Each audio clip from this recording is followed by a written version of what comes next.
다음부터 이런 경제 수역을 침범하면서 정탐 회의를 하는데 대해서는 단호하고 분명한 행동을 할 것임을 위임에 따라 반복해 경고한다. 자, 일본이나 북한은 EEZ를 주장하면서 이 주도권 경쟁이 들어갔는데 네. 우리는 일본 눈치 보느라고 거꾸로 철수했다. 일본 방위성에서 네. 항의성 질의가 왔다는 거 아니야. 독도 인근에 설정된 항행 경보구역을 훈련 계획에서 뺀 채로 여러분의 막힌 속을 뻥 뚫어드리는 김종대의 뻥 뚫리는 TV 계속 찾아옵니다.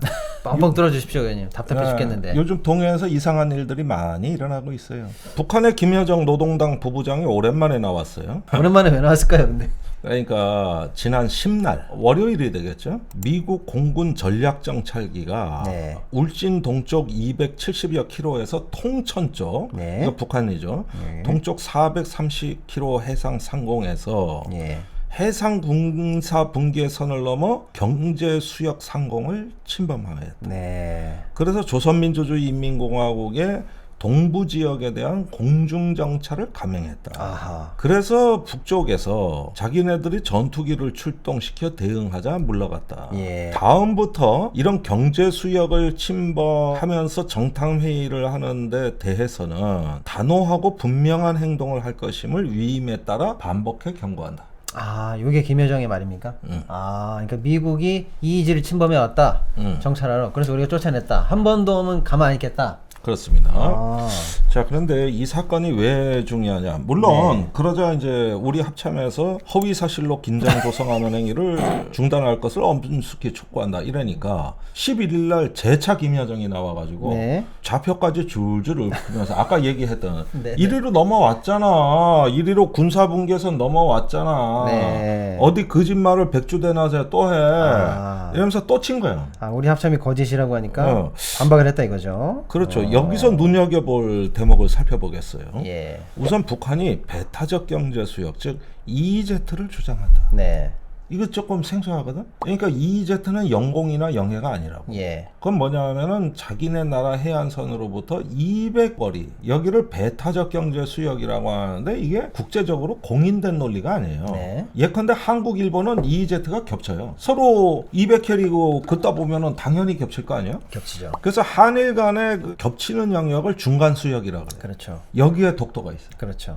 그런데 최근에 일본이 독도에 대한 공세를 강화할 때 꼭 강조하는 말이 있어. 독도, 즉 일본말 다케시마는 우리 EEZ 안에 들어와 있다. 네. 그래가지고 왜 올해 초에 그 일본 초등학교 교과서에 독도 영유권을 주장한 교과서를 실을 때 이렇게 푸른색으로 자기네 네. EEZ 영역을 표시한 거야. 예. 이게 과거와 달라진 거예요. 그래서 내가 그때도 이 채널에서 말씀드린 건 뭐냐면은 일본이 단순히 독도 침공을 하는 게 아니다. 이 동해 일원에서 자기네 해양 영향권, 즉 해상 세력권을 주장하기 시작했다. 예. 그래서 중국, 러시아가 이쪽에서 까불면은 여기서 해양의 주도권을 뺏기지 않겠다. 네. 이걸 선포한 거고 그래서 독도가 더 중요해진 거다. 네. 그러면서 핵심 개념이 EEZ라 말이죠. 네. 이걸 갖다가 저번 방송에서 내가 설명해 드린 적이 있는데 그러셨죠.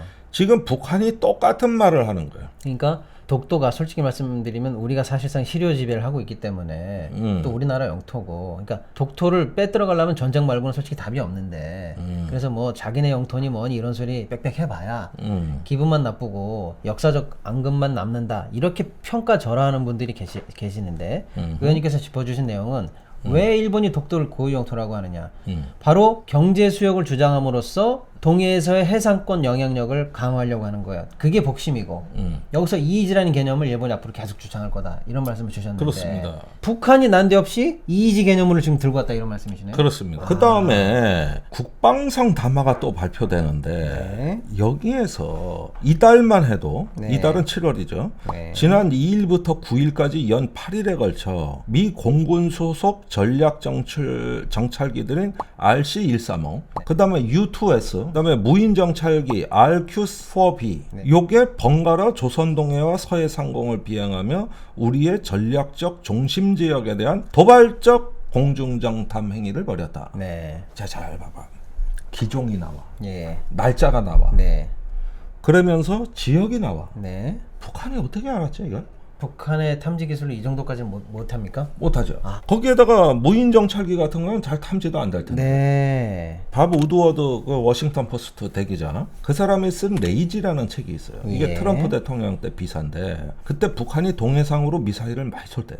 그래가지고 한미연합사에서 대응 사격을 한 거야. 우리도 동해 북쪽으로 미사일 2발인가를 발사한 거야. 그래가지고 위력 시위를 했는데 네. 문제는 북한이 쏜 줄 모르더라는 거야. 그러니까 아무리 우리는 쏴도 소용이 없더라는 거야. 근데 이번에 북한 국방성 담화를 보면 어떻게 기종까지 이렇게 정확하게 알아맞히지? 정확하고 세부적인 작전 계획이 나오고 20 내지 40km 문제된 넘어온 고구간에 또 나타나면 격추시킨다. 네. 이건 몇 년 사이에 뭐가 달라진 거예요? 그래 이게 사실이냐? 네.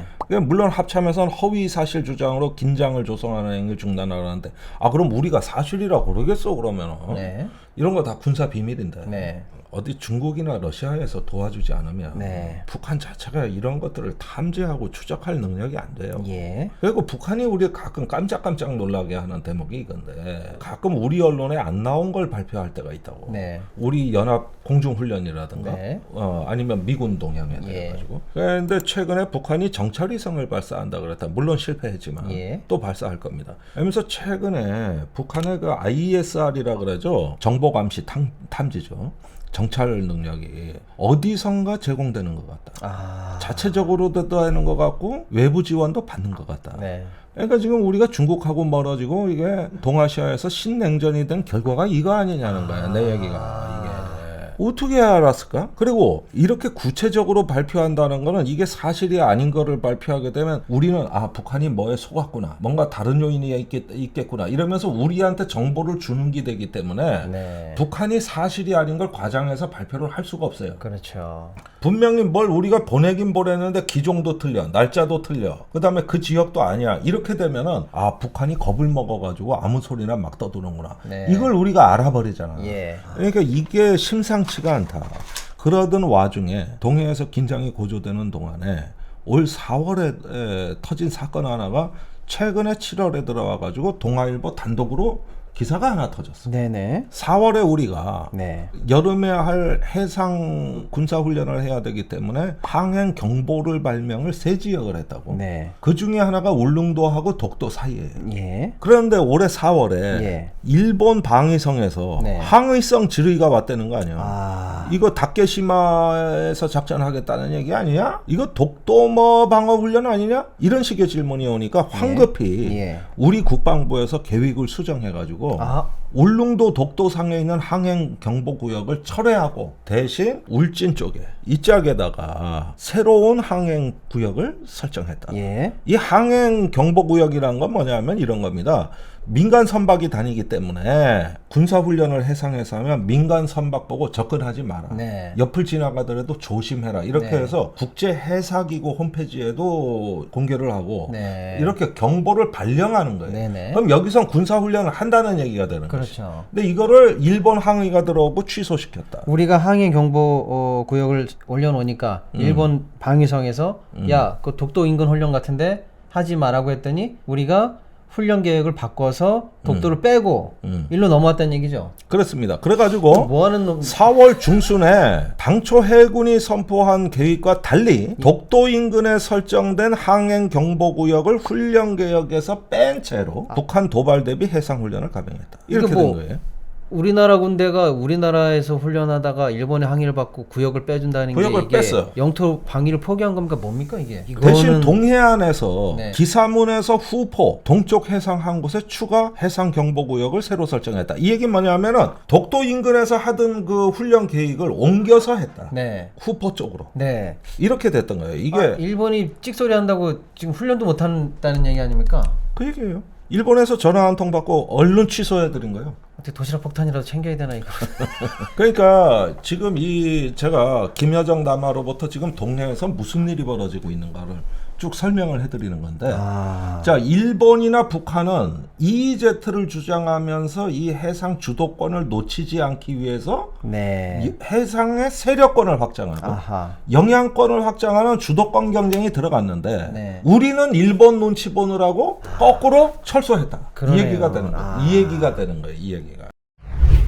이미 수많은 후기로 증명된 남성 의료기기 코코메디. 코코메디. 나이 들면서 약해진 기능이 고민이시거나 왕년에 강했던 나를 찾고 싶으시면 특허받은 코코메디로 잃어버린 남성의 기능을 다시 찾아보십시오. 이건 뭐 여러 번 말씀드리지만은 이거 식약처 미국 FDA에서도 인증 확실히 받은 겁니다. 피가 잘 돌아야 할 남성 해면체의 혈류순환을 활발하게 하여 나이 들어 자연스럽게 나타나는 절비성 문제 등 말 못할 남성 고민을 한방에 해결해드립니다. 더 긴 시간도 없이 하루 딱 10분이면 여러분들 자신감 찾는다고 합니다.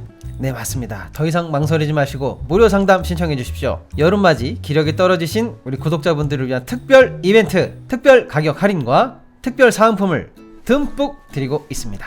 이벤트 참여를 원하시면 검색창에 코코메디 이벤트 검색하시거나 대표번호 여기 나가는 번호로 전화주세요. 코코메디. 약초의 고장이자 산삼의 본향인 함양 지리산 자락 800고지. 게르마늄이 풍부한 땅에 씨를 뿌리고 농약 한 방울 비료 한 톨 없이 추운 계절 더운 계절 견디며 7년을 기다립니다. 산삼 순백 5,000개 이상의 구매 후기와 만점에 가까운 평점. 13년 외길 산양산삼 추출 기술로 햇섭보다 더 좋은 스마트 햇섭 시설에서 아무도 모방할 수 없을 만큼 압도적 품질로 만든 지리산 산양산삼 추출액 순 100% 산삼 순백. 마셔보시면 바로 압니다. 귀한 분께 잊지 못할 선물을 해보세요. 나의 보험 가입 상태를 믿을 수 있는 정직한 보험 전문가가 객관적으로 체크해서 공정한 평가와 합리적인 선택을 도와드리는 마이보험 체크를 소개해드립니다. 마이보험 체크는 보험 가입자의 이익을 가장 중요하게 생각을 하는데요. 가입한 보험을 무조건 해지하라고 강요하지 않고 새로운 보험에 가입하라고 또 추천도 하지 않습니다. 그러니까 쉽게 얘기하면 이거예요. 자꾸 보험사에서 귀찮게 전화해가지고 이거 가입해라 저거 가입해라 이런 전화 안 하고 오히려 상담 신청하셨던 분들이 궁금해서 전화하게 만든다. 기존의 질병 때문에 보험에 가입하기 어려웠던 분들, 고객님의 상황에 맞게 최적의 조건을 찾아 가입할 수 있도록 도와드리고 있습니다. 저기 학교 후배가 와서 그냥 부탁해서 가입해주고 이러다 보니까 한 달에 나도 보험료는 되게 많이 나가요. 그리고 되게 손해보는 느낌이거든 이게. 근데 그걸 누가 체크해줘가지고 조정해주면 편하지. 그 얘기하는 거야. 그러니까 양심적인 보험 전문가들이 이걸 해주시는 거네요. 그러니까 거품이 많기 때문에 양심적 보험 전문가가 필요한 거예요. 카카오톡에서 마이보험 체크를 검색하시거나 대표 전화 1800-7917번으로 연락 주시면 됩니다. 예, 홈페이지도 있어요. 한글로 마이보험체크.com 이렇게 치시면 되거든요. 그냥 검색해서 네. 찾아가셔도 돼요. 자, 앞으로 내 보험은 마이보험 체크. 지금 북한의 동향이 심상치가 않고. 네. 근데 지금 매년 그 우리가 서해가 위험하다 그러는데 제가 보기에는 앞으로 동해예요. 네. 여기서 무슨 일이 벌어질지 몰라요. 그런데 그 2018년 광개토 대왕하고 일본 초계기하고 갈등이 있었던 그 사건을 이제 무마가 시작돼가지고 6월에 싱가포르에서 열린 샹그릴라 안보대화 거기에 한일 국방장관 회담에서 우리가 일본에 대해서 자위적 조치로 수립한 대응 지침을 철회하기로 약속한 거예요. 그건 뭐냐면 일본 초계기가 저공비행으로 우리한테 위협 비행을 하면 우리가 경고 방송을 하고 또 레이더를 조사하게 돼 있거든요. 그렇죠. 그거 앞으로 하지 않겠다. 그럼 일본 애들이 계속 시비 걸어도 자위권도 행사 대응 못하면서 지침이 없어진 거죠. 뭐 하는 그리고 거냐, 앞으로 그러니까. 중국 러시아 전투기가 독도 인근에서 활동을 할 거거든요. 예. 그럼 우리 전투기나 함정이 간다고 네. 대응을 하러. 예. 그것도 일본이 항의하면 못하는 거죠. 그래서 바야흐로 지금 이 상황이 일본 내에서 나오는 어떤 담론입니다만은 드디어 1905년 체제가 부활한 거예요. 1905년 체제요? 그때가 러일 전쟁에서 일본이 이긴 데 아니요. 그랬죠. 그래서 을사늑약도 체결되고 예. 조선 식민화가 가속화됐는데 네. 그때 독도를 일본 영토에 복속시킨 해 아니요. 그때 그것 러시아를 동해에서 일본 해군이 격파했잖아. 예. 그러면서 이쪽에 해상 영유권, 해상의 주도권을 일본이 가져가는 세력 균형의 대전환이 일어나고 네. 그때 독도가 일본의 그 영토로 편입이 되면서 네. 같은 시기에 이제는 이런 세력 균형 체제에서 을사늑약이 체결이 되고 네. 조선 식민화가 이제 가속화된 게 그게 1905년 체제인데 예. 지금 동해 해상 질서가 어게인 1905년으로 가고 있다. 너무나 중요하신 말씀이신데요. 그러니까 여러분이 한번 생각해 보시면은 드넓은 동해에 울릉도 독도에 딱 점이 찍혀가지고 그게 우리의 영토고 우리의 거기서부터 우리의 이의지가 설정돼서 우리가 활동을 해야 그게 우리 바다가 되는데 우리가 저절로 빠져지면 이게 다 남의 바다 아닙니까? 그러니까 EEZ는 일본만 주장한다니까요. 우리는 주장 못하고. 우리 EEZ 안에도 독도가 들어가 있습니다. 그럼요. 겹치는 거예요. 근데 우리는 일본의 EEZ 주장 못하는 거야. 지금 이거는 우리 집 앞에서 칼 들고 설치는데 우리는 칼 내려놓고 우리 앞마당에서 마음대로 놀아라 이런 상황이네요. 그런 셈이에요. 예, 그런 셈입니다. 정부는 도대체 어디 있는 겁니까? 진짜 집 나간 정부를 찾고 싶네요. 네. 정부가 어디 있어요? 컬트 영화 보는 것 같지. 웃을 때가 아닌데 진짜. 지금 나토 정상회의에 윤석열 대통령이 거기는 왜 갔습니까 또? 거기 가서 한일 정상회담 한다는 거야. 아 그러라고 했지 참. 이번에 후쿠시마 오염수 얘기하는 거야. 아 거기서 오케이 해주고 간 거죠? 이번에 분명히 사고 터져. 일본 보도 보니까 기시다가 뭐 관계국에 정중히 설명을 한다 뭐 이런 얘기는 이미 보도가 나왔던데. 아 그거는 뭐 나왔고. 예, 그러니까 보나마나 이거 오케이 해주고. 그러면 뭘 설명을 하셔. 내가 다 이해를 했는데 그냥 오줌 싸. 50년간 참으로 개탄스럽고 이제 새로운 어떤 어둠의 역사가 다가왔다. 네. 이제 이런 상황에서 우리가 입이 있어도 말을 못하는 비루한 민족, 이게 바로 어게인 1905년이라 이 얘기입니다. 여러분 정신 바싹 차려야 돼요 지금. 네. 우리 이러고 있을 때가 아니요. 네. 이게 오늘 제가 정신 바싹 차리자는 말로써 드리는 저의 오늘 방송의 핵심입니다. 오늘 정말 깨어있는 지성으로 어려운 시국에 안개 속 같은 전국에 대해서 의원님께서 명쾌한 말씀 해주셔가지고 감사하긴 한데 분노가 사그러들질 않네요. 분노하되 네. 생산적으로 분노하자. 한잔 좌절하자는 얘기가 아니다. 이거는 민족 혼을 일깨워서 우리 잠든 시민의 지성과 양심을 일깨워서 저항하자. 우리가 우리를 지키자. 절대 대통령은 우리를 지켜주지 않는다. 네. 이걸 지금 깨우자는 의미에서 이 또 비오는 날 유튜브 방송에서 여러분들을 만나고 있었습니다. 네. 오늘도 좋은 말씀 감사합니다, 의원님. 감사합니다. 수고하셨습니다. 김종대 뻥 뚫리는 TV.